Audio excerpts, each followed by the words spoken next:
Most every time my parents and I are faced with a break from work and school, in this case winter break, we have to take advantage of it and travel. Last year, we took an incredible 2-week vacation to Hawaii. We explored both the Big Island and Kauai and saw some remarkable things on each. This time around, we went into winter break with nothing really planned. Since it's potentially my final year living with my parents, I knew we had to do something. As a result, we threw together a late last-minute trip to the Las Vegas area to explore some spectacular desert parks. These include Red Rock Canyon National Conservation Area, Valley of Fire State Park, Grand Canyon West, Hoover Dam, and Death Valley National Park. I was fortunate enough to have captured this 4-day trip entirely on my GoPro, which is why this impulsive Southwest series is coming at you guys. I had long thought of different names for this trip, but I think I've settled with the quote-unquote Las Vegas trip.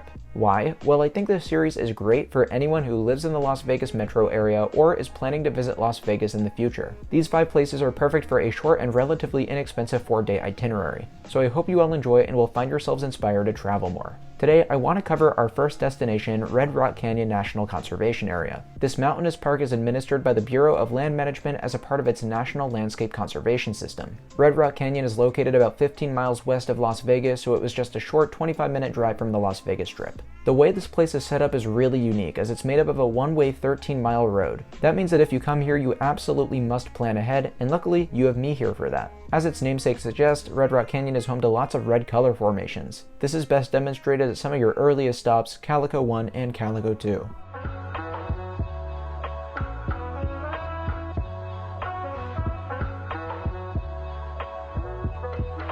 These are 2 super fun spots to either rock scramble or rock climb if you have the equipment. This region of the park is referred to as the Calico Hills area, and it was a lot more visually striking than I was expecting. Not only is the scale huge, but once you get up close to some of these rock formations, you'll really begin to appreciate the patterns and colors.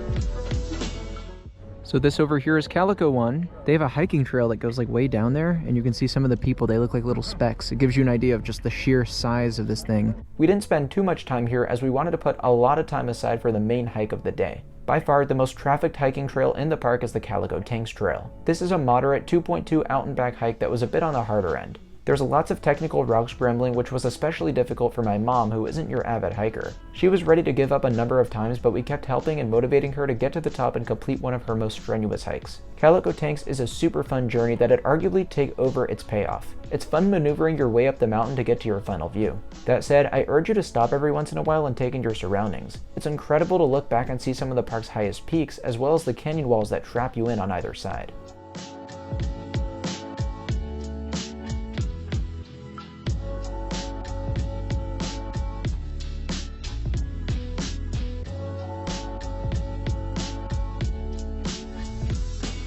The coolest thing about this hike was when we walked past these pools of water that had recently been frozen over. Part of what makes this hike unique is its patches of water that bathe in the scorching Nevada desert, but seeing it covered in ice was even more shocking. I actually tried getting my hands under the water to see how cold it was, and you wouldn't believe how fast I took them out. The water was freezing, which was probably rather obvious given the ice. The payoff on the Calico Tanks Trail is a stunning view outlooking the vibrantly red Calico Hills and the Las Vegas skyline.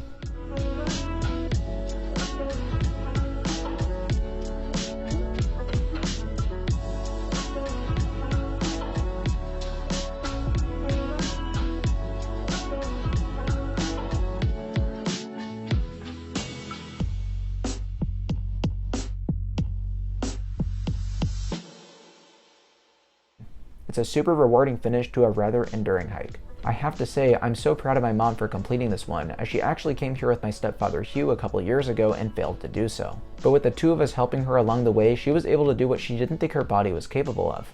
We're wrapping up the hike now, and my mom did it. I did it! Whew, it wasn't easy, but I did it. It was a big accomplishment, and it was a beautiful hike.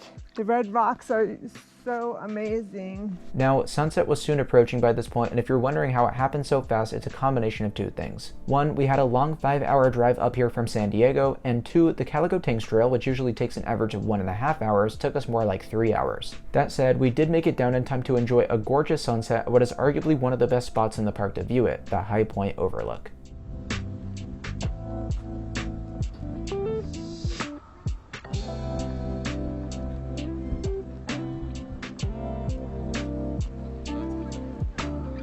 The High Point Overlook marks the halfway point of the main road circling the park. However, it's worth noting that most of the action takes place on the right side. If you do have the time to do something on the left side, I would say the Icebox Canyon Trail is another solid option, especially if it's been raining recently, which allows for the potential of a waterfall at the end. That's definitely something you should make a priority if that's the case. For us, it wasn't, so along with the limitation on time, we had to skip out on that one. But from the few things we did experience, Red Rock Canyon is a wonderful place to visit. The desert landscapes are absolutely spectacular, and I love how easy it is to navigate with everything off this one main road. Thank you all so much for watching episode 1 of this little Vegas series, and I hope you'll stay tuned for the next one, which contains a jam-packed day of fun at Valley of Fire State Park. Subscribe and turn on post notifications so that you don't miss it or any other future videos on Travel Dash. Until next time, I'll see you all later. Bye guys.